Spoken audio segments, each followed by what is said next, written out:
وأن أحترم الدستور والقانون.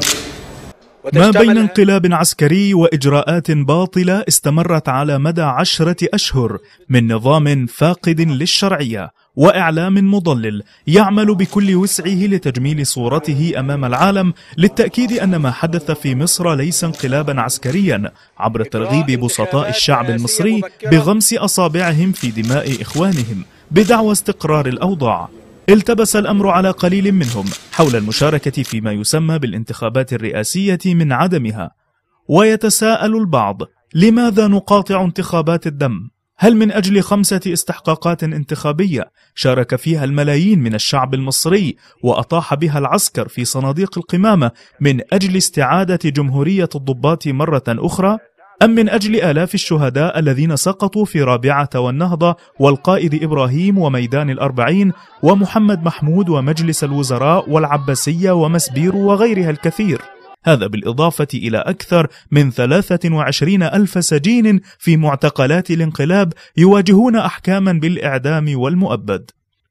هل يشارك من أجل استمرار الهيمنة الأمريكية والإسرائيلية على الشعب المصري، أم من أجل استمرار الانهيار الاقتصادي والفساد والمحسوبية؟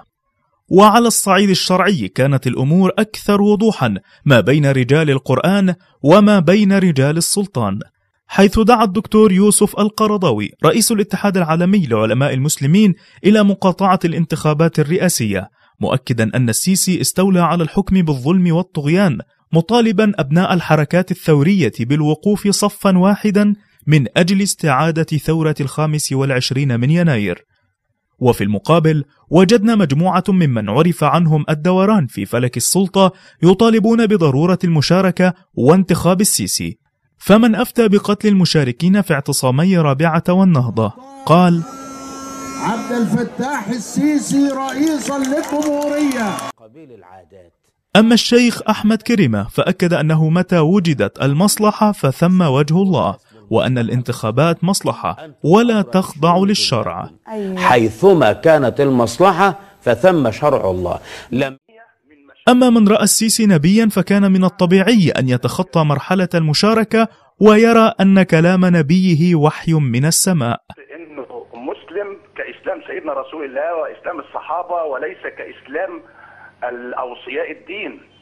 هو مسلم بهذه البراءة التي يقول فيها في تشهده: اللهم صل على محمد وعلى آل محمد كما صليت على إبراهيم وعلى آل إبراهيم. ومن أفتى فتوى بتطليق الإخوانية رأى أن السيسي رئيسا لمصر. أنا بدعو الشعب المصري بكل طوائفه بكل أحزابه بتأييد المشير السيسي وانتخاب المشير السيسي رئيسا للجمهورية،